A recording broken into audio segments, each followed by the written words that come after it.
두 번째 시간입니다. 자산과 부채의 차감적 평가 계정.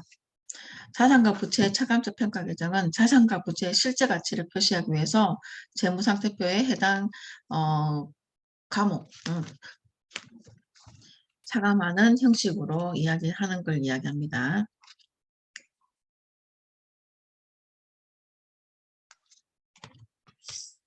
어떻게 마이너스를 하느냐, 차감하느냐, 감가상각 두 계획이라는 계정 과목을 사용하고 있습니다. 그래서 그 유형자산의 차감적 평가 계정입니다. 감가상각 두 계획. 그래서 매출 채권에 대한 차감적 평가 계정은 대송충당금이라고 하고요. 사채의 차감적 평가 계정을 사채 할인 발행 차금이라고도 이야기합니다. 그래서 자산과 부채의 실제 가치를 표시하기 위해서 재무상태표에 해당 계정 과목 아래에 차감하는 형식의 계정 과목을 두는데 그거를 감가상각 노계, 대손충당금, 사채 할인 발행 차금 이렇게 세 가지로 두고 있습니다.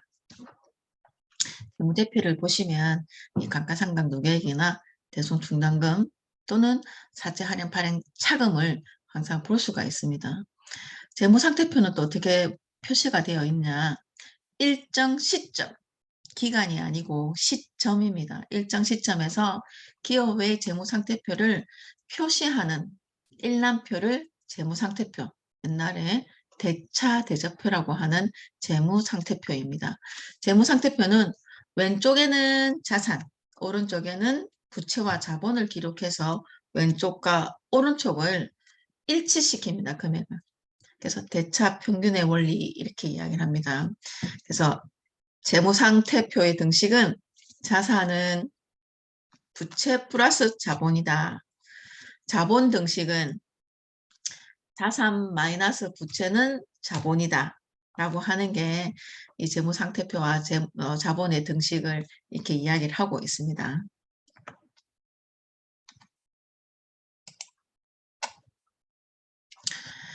재무상태표를 T자로 붕괴로 이렇게 보여주고 있는데 회사의 이름은 서울상사입니다. 단위는 원이고 중간에 시점이 있죠. 몇 년도 12월 31일 이렇게 되어 있습니다. 현금성 자산과 매출 채권 상품은 차변 2,000원, 5,000원, 3,000원, 합의 만원. 대변에 있는 부채와 자본, 매입 채무와 자본금은 만원입니다. 만원. 그래서 밑에 보시면 기초자본과 기말자본. 기말자본은 기초자본 플러스 추가지출 마이너스 인출금 플러스 당기순이익 마이너스 당기순 손실이 기말자본이라고 이야기합니다. 기초자본 플러스 추가출자 마이너스 인출금 플러스 당기순이익 마이너스 당기순 손실은 기말자본으로 이해하시면 됩니다. 이 너무 길어. 기초 자본은 내가 시작할 때 가지고 있었던 거고 추가로 돈이 모자라서 지불한 대표자가 지불한 게 기초 자본하고 단계 출자한 추가 출자 금액입니다. 이 두 개가 마이너스 인출금, 개인이 대표자가 가져가는 돈을 인출금이라는 계정 과목을 씁니다. 그래서 가져가는 돈은 제외시키고 그 해에 벌었던 순이익, 단기 순이익은 플러스 시킵니다. 하지만 적자가 생기면 마이너스 단기 순손실이랑 생기겠죠. 플러스 마이너스 하면 기말에 갖고 있는 자본을 확인할 수 있는 금액이 나옵니다. 재무상태표의 등식중을 응용을 한다면 기말자산은 기말부채 플러스 기초자본 플러스 추가출자 마이너스 인출금 플러스 당기순이익 마이너스 당기순손실. 엄청 어려운데 알고 보면 굉장히 쉬운 겁니다. 그래서 자산을 이야기하고 있지 않습니까? 자본, 위에는 자본인데 밑에는 자산을 이야기하고 있지 않습니까? 그래서 보시면 기말부채 플러스 기초자본 두 개 합하면 총 자본금이 나오잖아요. 그죠? 부채와 자본을 합치고 중간에 또 추가로 출자한 돈을 다 합칩니다. 그리고 대표자가 가져가는 돈을 마이너스 합니다. 벌었던 돈은 플러스하고 손실한 거는 또 마이너스를 해줍니다. 그러면 기말에 자산이 됩니다. 예, 한번 천천히 이해하시면서 풀이해 보시면 될 것 같습니다. 예제로 인천 상사의 재무상태표가 다음과 같다. 재무상태표를 작성하고 자본금을 계산하시오. 이렇게 되어 있지 않습니까? 자, 어떤 게 대변에 가고 어떤 게 차변에 갈지 잘 몰라요. 모르겠죠. 그죠? 그럴 때 거래의 판료수를 생각하시면서 계정 과목을 차변에 갈 거, 대변에 갈 거를 생각하시면 됩니다. 현금성 자산 차변입니다. 외상 매출금 차변입니다. 건물 차변입니다. 기계장치 차변입니다. 단기 차입금 부채조 대변입니다. 장기 차입금 부채조 대변입니다. 단기 금융 상품 자산입니다. 상품 자산입니다. 비품 자산입니다. 외상 매입금 부채입니다. 미지급금 부채입니다. 그래서 차변에 갈 거 현금 및 현금 자산, 단기 금융 상품, 외상 매출금, 상품 건물, 비품 기계장치 요래서 8,000원 이렇게 재무 상태 기록을 차변에 기록을 합니다. 대변은 외상 매입금, 단기 차입금, 미지급금, 장기 차입금 플러스 하면 얼마가 나옵니까?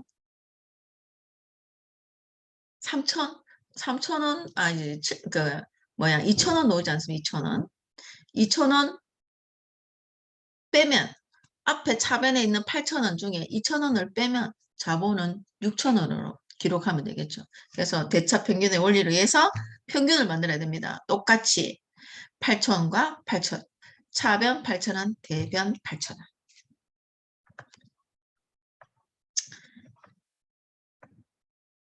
다음은 두 번째 문제입니다. 현금성 자산, 매출채권, 상품, 단기차입금, 사채, 단기매매증권, 단기대여금, 건물, 매입채무, 미지급금, 자본을 계산하시오. 이래 되어 있습니다. 자본. 여러분들 이제 어디가 차변인지 대변인지 이야기를 하시면 현금성 자산 차변, 매출채권 차변, 상품 차변, 비품 차변, 단기차입금 대변, 사채 대변, 단기 매입 증권 차변, 단기 대여금 빌려온 거잖아요. 차변, 건물 차변, 매입 채무 부채 대변, 미지급금 부채 대변입니다. 그래서 현금, 단기, 매출 채권, 단기 대여금, 상품 건물, 비품 이렇게 하면 얼마냐? 8,640원이 나와요. 그래서 8,640원에 지금 단기 매입 채무, 단기 차입금, 미지급금, 사채 이렇게 하면 3,640원이 되거든. 여기서 8,640원에서 3,640원을 빼면 자본금은 차이가 5천원 나오는 거죠. 그래서 자본금 5천 이렇게 되는 겁니다. 두 번째로는 손익계산서의 구성 요소입니다. 수익, 상품 매출이익, 임대료, 이자 수익, 이 상품 매출이익과 임대료, 이자 수익, 자본의 출자비 증장, 자본거래에 의하지 않고 손익거래로 의해서 자본이 증가할 수 있는 걸 가져오는 것을 수익이라고 합니다. 자본을 출자하지 않고 자본의 증가를 가져오는 것, 그게 수익이라고 합니다. 그래서 뭐냐 수익이 생산, 판매, 용역을 제공에 의해서 자본의 증가를 가져오는 수익, 뭐가 있는지 한번 보겠습니다.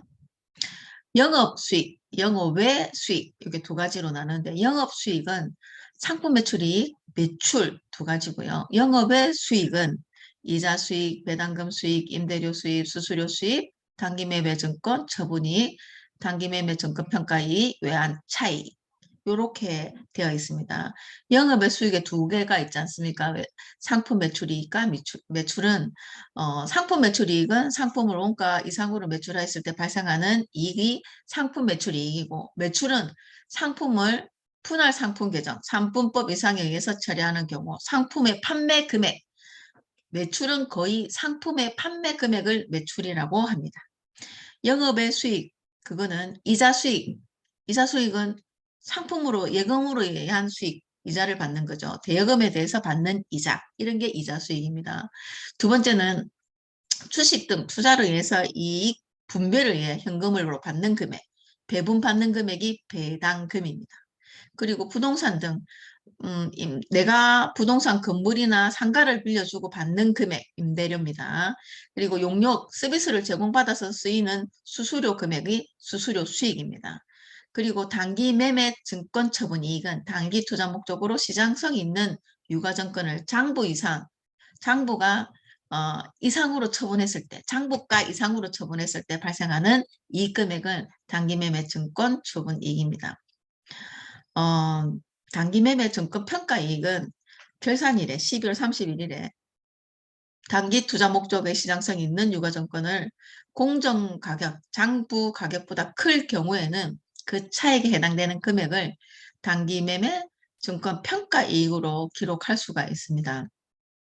외환 차익은 외화 표시 채권이나 채무의 발생 시점과 회수 또는 상환 시점의 환율에 따라서 발생하는 이익 금액입니다.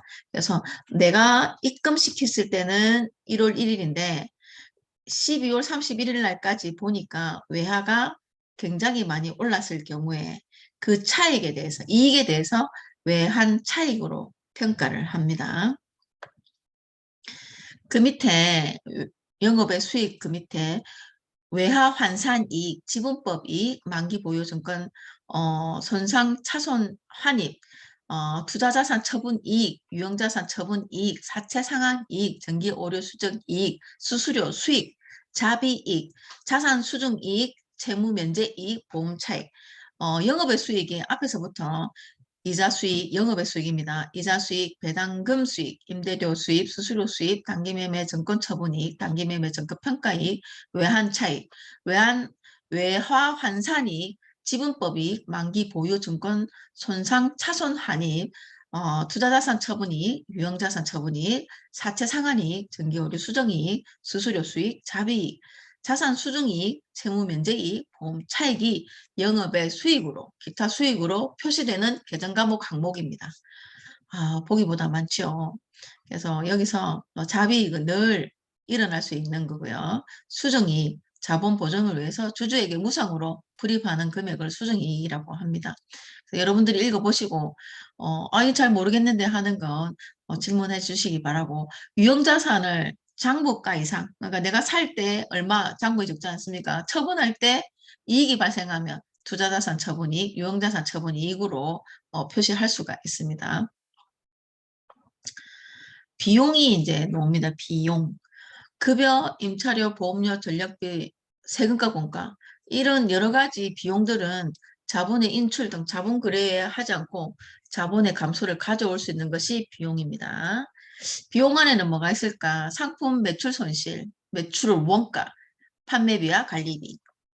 예, 세 가지가 있습니다. 상품 매출 손실, 매출 원가, 판매비와 관리비가 있는데, 상품 매출 손실은 상품을 원가 이하로 매출했을 때 발생하는 손실요. 세일을 이야기하는 거 말고 원가 이하로 정리할 때 이야기하는 거. 매출 원가는 상품을 분할 상품 계정으로 처리할 경우에 상품의 매출액에 대응하는 원가 금액입니다. 그래서 제조원가 금액이 매출원가라고 동일하게 생각하시면 됩니다. 판매비와 관리비, 물류원가 중에 운반비, 보관료가 있는데 상품 매출 시 발송비 등으로 지급되는 금액과 보관을 위해서 지급되는 금액이 운반비, 보관비로 분류되고 있습니다. 급여, 임직원에게 근로의 대가로 지급하는 금액입니다. 퇴직금은 1년 이상 근무한 임직원이 퇴직할 때 지급하는 금액이고, 명예퇴직금은 조기에 퇴직하는 대가로 지급하는 인센티브입니다. 복리후생비는 급여 이외에 임직원의 후생을 위해서 지급하는 금액으로서 식당의 운영비라든가 체육비, 경조사비가 있습니다. 임차료는 부동산 등을 빌려 쓰고 그 대가로 지급하는 금액입니다. 접대비는 사업상 지출되고 교제한을 할 때 발생되는 비용을 접대비라고 합니다. 감가상각비는 유형자산의 가치 감소를 인위적으로 측정하는 금액이고, 무형자산 상각비는 무형자산의 가치를 감소를 인위적으로 측정하는 금액입니다.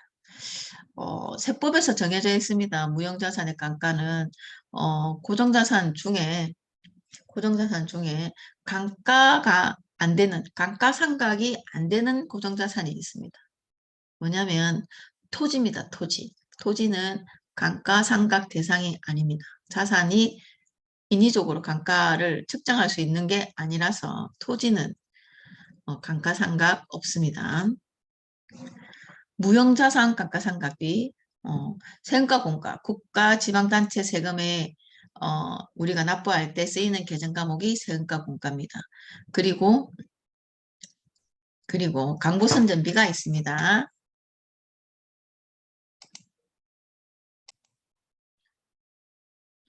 광고선전비는 상품 판매를 촉진하기 위해서 TV, 신문 등 매체에 지급하는 금액이래 광고선전비입니다. 연구비는 연구 단계에서 지출하는 금액, 경상개발비는 개발 단계에서 무형자산 개발 조건을 충족시키지 못하는 금액, 지출한 금액 중에 개발비 단계에서 지출한 금액 중에 무형자산 조건을 충족시키지 못하는 금액이 경상개발비입니다. 대손상각비는 매출채권에 대한 대손투산액 또는 회수불능 매출채권에 대해서 대손충당 부족액으로 해당되는 금액을 대손상각비 안에 넣는 계정 과목입니다. 여비교통비는 버스, 택시, 시내 출장비를 지급하는 금액이 여비교통비고 통신비는 전화, 우편 등을 이용하는 금액이 통신비입니다. 수도관련비는 수도, 전기, 가스에 사용되는 금액이고 보험료는 각종 보험료에 지급하는 금액, 수선비는 건물, 차량, 기계, 여러 가지 그 용품을 수리하는 데 지급되는 금액입니다. 차량 유지비는 업무용 차량의 유료대금 또는 수선, 수리비가 차량 유지비입니다. 수수료 비용은 용역을 제공받고 지급한 수수료 금액입니다. 여기 우리가 말하는 뭐 캡수도 또 은행 창구 이용료 또 인감 증명서 뗄 때 수수료 전부 다 수수료 비용입니다. 성호품비는 사무용 장부 또는 볼펜, 복사지 등 문구용품을 구입하고 지급한 금액이 성호품입니다. 잡비는 신문료, 잡지료, 회의비, 소액으로 지급하는 금액은 잡비로 이야기를 하는 겁니다. 비용 중에 영업 외 비용, 특별 손실이 있는데요.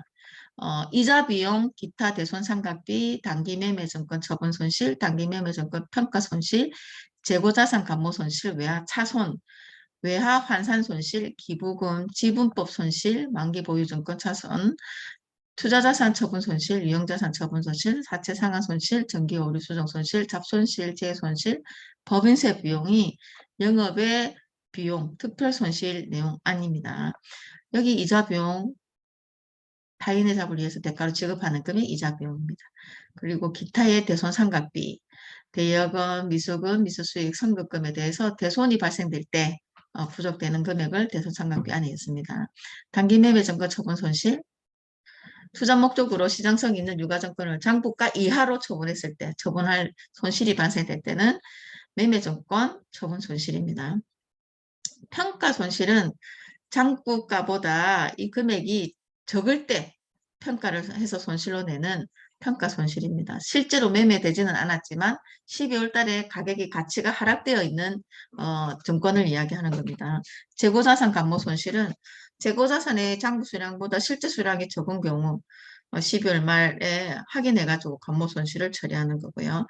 외환 차손, 외화표시 채권 채무의 발생 시점과 해수, 상환 시점의 환율이 달라서 발생하는 손실금액, 외화 환산 손실은 화폐성 외화자산과 부채의 장부상 기평가액과 변동된 현행 환율에 의해서 재평가 금액이 차이가 나면서 손실인 경우에는 그 금액을 외화 환산 손실로 기록합니다. 기부금은 아무 대가 없이 기정한 금전 및 물품의 금액, 지분법 손실은 지분에 적용되는 피투자자 회사의 단기순 손실 중에 소유 지분에 해당되는 금액을 지분법 손실이라고 이야기하고, 만기 보유 손상 차손은 만기 보유 증권의 공정가치가 하락해서 회복 가능성이 없는 경우에 공정가치와 장부가치 사이에 해당되는 금액을 이야기하고, 투자자산 처분 손실은 투자자산을 장부가 이하로 처분했을 때 발생하는 손실금액입니다. 유형자산 처분 손실은 유형자산을 장부가 이하로 처분했을 때 발생되는 손실금액이고, 사채 상환 손실은 사채 조기 상환 시 사채 상환가보다 장부가가 적은 경우 그 금액을 사채 상환 손실이라고 이야기합니다. 정기 오류 손실은 단기 이전에 발생하는 수익 또는 잘못돼 비용이 잘못 기록된 것으로 판명되어서 이를 단기에 수정하면서 발생한 손실금액. 단 중대한 오류가 아닐 것. 우리가 말하는 중대 오류 이런 거는 정기 오류 수정 손실에 유치 못한다. 잡손실. 영업활동과 관계없이 발생하는 소액의 손실금액이고 재해 손실은 천재지변이나 도난 등에 입힌 손실금액입니다. 법인세 비용은 법인이 벌여들인 소득에 부과하는 세금의 계정 과목을 법인세 비용이라고 합니다. 단기 순손익의 계산은 기업의 경영성과 순손익의 계산 방법은 자본유지집권법, 재산법과 거래법, 손익법이 있다. 자본유지 접근법은 재산법의 기초자본과 기말자본을 비교하여 당기손익을 계산하는 방법인데 기말자본과 기초자본보다 많으면 당기손익이 발생하고 기말자본이 기초자본보다 적으면 당기순손실이 발생합니다. 거래접근법, 회계손익법은 회계기간 중에 발생한 총수익과 총비용을 비교하여 당기순이익을 계산하는 방법인데 총수익이 총비용보다 많으면 당기순이익이 발생하고 총수익이 총비용보다 적으면 당기순손실이 발생한다 라고 생각하시면 됩니다. 자본유지접근법 재산법은 기말자본 마이너스 기초자본입니다. 그러면 당기순이익 기말자본이 기초자본보다 많으면 당기순이익 거래접근법 손익법에 의하면 총수익에서 총비용을 빼면 이익이 나면 당기순이익입니다. 만약에 적자면 당기순 손실이겠지요. 그래서 자본유지접근법, 재산법이라고 하는 자본유지접근법은 그냥 예를 듭니다. 기말 자본이 500원이 있고 기초 자본이 300원이 있습니다. 당기순이익을 계산하려 할 때는 기말 자본 500원에서 기초 자본 200원을 빼면 순이익이 200원 남는다 이 말이고 기말 자본 500원에서 기초 자본이 600원이다 라고 하면 손실이 100원이다 생각하시면 됩니다. 거래접근법은 총수익이 340원입니다. 총비용이 100원입니다. 그래서 당기순이익으로 계산할 때는 총수익 340원에서 비용 100원을 빼면 총 순이익이 240원이 됩니다. 손익접근법 자료를 또 밑에 보시면 총수익이 340원인데 비용이 460원입니다. 그래서 총수익 340원에서 비용 460원을 빼면 손실이 120원이 난다. 당기순 이익의 계산하는 방법입니다. 여러분들 그냥 손익계산서를 머리에 떠올리시고요. 매출액에서 매출 총이익을 제외시키면 차이가 나겠잖아요. 매출 총이익이 생기지 않습니까? 그죠? 거기서 비용을 빼시면 비용이 많으면 손실이 나오는 거고 비용이 그 금액보다 매출 총이익보다 적으면 당기순이익이 나오는데 위에서 기말자본, 기초자본 차익이 500원에서 300원이면 200원이 남으니까 이익입니다. 순이익이 생기고 적으면 마이너스가 난다. 그러면 손실로 생각하셔서 100원입니다. 그래서 총 수익이 총 비용보다 많으면 이익이고 총 수익이 총 비용보다 적으면 손실이 난다 생각하시면 됩니다. 손익계산서와 포괄손익계산서는 이론적으로 일정 기간에 발생하는 수익과 비용을 비교해서 기업의 경영성과를 나타내는 일람표가 손익계산서라고 합니다. 손익계산서는 왼쪽에서 비용 항목을 기록하고 오른쪽에는 수익 항목을 기록한 후에 그 차익을 당기순이익 또는 당기순손실로 기록합니다. 일반 기업회계 기준은 재무제표의 하나의 손익계산서를 요구하고 있는데 그러나 한국 채택국제회계 기준은 손익계산서에서 기타 포괄손익이 가감이 된 포괄손익계산서를 재무제표로 규정을 하고 있다고 합니다. 하고 있습니다. 그래서 손익계산서와 포괄손익계산서는 재무제표 안에 규정을 하고 있습니다. 손익계산서 어떻게 생겼나 한번 보십시오. 손익계산서 이야기할 때는 매출이익, 이자 수익은 대변, 차변의 경비.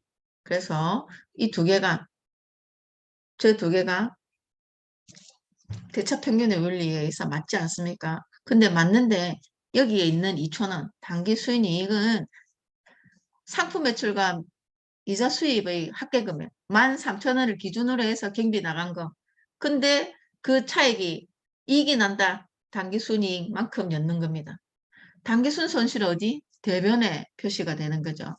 급여금액, 이자 비용까지 9,000원이고 매출, 상품 매출이 이자 수익 따지면 2,000원만큼 모자라면 그건 손실이 나니까 당기순 손실로 대변에 기록하는 겁니다. 눈으로 봐도 확인할 수가 있고 계산을 해봐도 확인할 수가 있습니다. 밑에 보면 총포괄 손익계산서는 총수익 마이너스 총비용은 당기순이익, 당기순이익 플러스 기타 포괄 이익 마이너스 기타 포괄 손실은 총포괄 손익이다 라고 하는 게 총포괄 손익계산서의 의미를 이야기하는 겁니다. 한번 눈으로 손익계산서의 차이를 당기순이익은 차변에 기록하는구나. 대변에 당기순 손실이 저렇게 대차 평균의 원리를 위해서 기록하는구나. 한번 눈으로 보시면 될 것 같습니까? 예를 들어서 당기순 이익을 계산하시오라고 하면 급여 차변, 복리후생 차변, 임차료 차변, 세금과 차변, 광고 선전비 차변. 요게 차변의 계정 과목입니다. 그리고 대변의 계정 과목을 상품 매출이익, 이자 수익, 임대료 수익, 단기매매 처분 이익이 대변에 가야 되는 금액입니다. 그러면 전부를 더하면 7,300원인데 이 7,300원에서 위에 급여에서 광고 선전비를 빼면 금액이 얼마가 되겠습니까? 6,000원만큼밖에 안 되는 거죠. 광고 선전비까지가. 그러면 옆에 대변에 있는 7,300원인데 여기는 6,300원, 1,300원이 비지 않습니까? 차변에 모집할 때는 당기순이익 1,300원 해야 대차 평균의 원리로 금액이 맞다는 거죠. 확인하셨습니까? 네, 설명하겠습니다. 그래서 여기까지가 손익계산서 내용들입니다. 제가 한 번 더 앞에 이야기를 해드리면 손익계산서는 수익 안에 여러 개가 있습니다. 근데 뭐 많이 있는 건 아니고 수익은 영업수익, 영업외 수익 이렇게 나누어져 있고 비용은요 비용 안에 상품 매출 손실, 매출원가, 판매비와 일반관리비 밑에 영업의 비용 이렇게 나와져 있습니다. 나누어져 있습니다. 한번 보시면 될 것 같습니다.